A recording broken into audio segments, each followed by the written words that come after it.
So for today's recipe of Kothimbir Vadi, I've taken 2 cups of coriander leaves. I first soaked them in some water to which I've added salt for 15 minutes, washed it well, let it dry and then chopped it fine. Here is 1 cup of chickpea flour or besan, 4 tablespoons of rice flour, half a cup of water, some salt to taste, 1 teaspoon of sugar. This is 1 teaspoon of roasted cumin powder, 1 teaspoon of cumin seeds, 1 teaspoon of hing or asafoetida, 1 teaspoon of red chili powder. This is some turmeric or haldi powder, 2 tablespoons of lime juice, and an inch of ginger which I've just grated, and I've kept my steamer also, already with the water inside. So now I'm going to add the besan to a mixing bowl. To that I'm going to add the rice flour. We're going to mix these two together really well. You can use a whisk that ensures that both the flours get mixed evenly.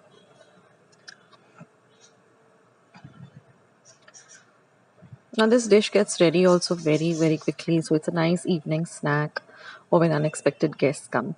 Now I'm going to add my cumin seeds or jeera powder. I'm going to mix that in well. Next I'm going to add my red chili powder, the turmeric or haldi powder, my asafoetida or hing, and the roasted cumin powder. I'm also going to add the sugar as well as some salt to taste. Now we're going to mix all of these ingredients really well together. So now we have all our dry ingredients mixed. I'm going to add in the grated ginger and the lime juice. Again, mix everything really well. And now we're going to add our chopped up coriander. So chop it up really fine. And now we're just going to mix all of this together, and we're going to add a little water at a time to make a kind of a thick dough.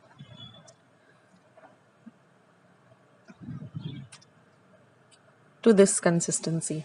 Now I've just put a little bit of oil or brushed a little bit of oil to my steel plate like this, and I'm just going to put this mixture onto the steel plate, and I'm just going to press it down like this. Now we want an inch of thickness at least.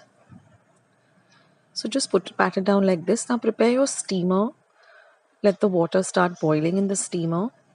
Put enough water in your steamer, and then just put this on the stand in the steamer and steam it for 15 minutes on a high flame. Let it cool completely, and once it is cooled down completely, you're just going to cut it up into squares like this. So this is what the thickness we're looking for. Now you can eat them just like this if you don't want to add any oil, or you don't want to fry them.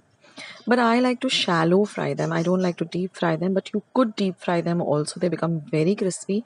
But I just like to add about a tablespoon of oil and fry them on both sides till they're nice and crispy.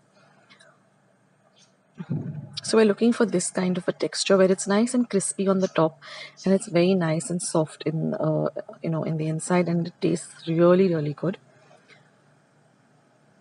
And I like to serve this with a chutney. All I've done is just taken a plain green chutney and added some chilled curd to it. I'll leave the recipe for the chutney in the description box below. And this is an ideal snack, even a good tiffin item, or just when unexpected guests come. So do give it a try.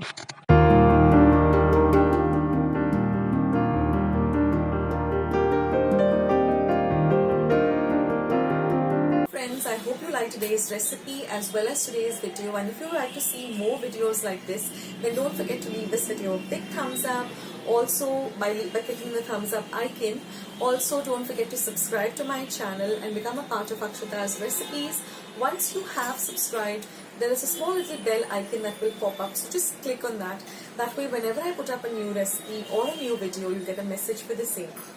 So on that note, I'll say bye, and I'll catch you in my next video sooner than you think. This is Akshita saying bye, take care, stay healthy, stay fit, be kind and loving to one another. So till we meet again, bye.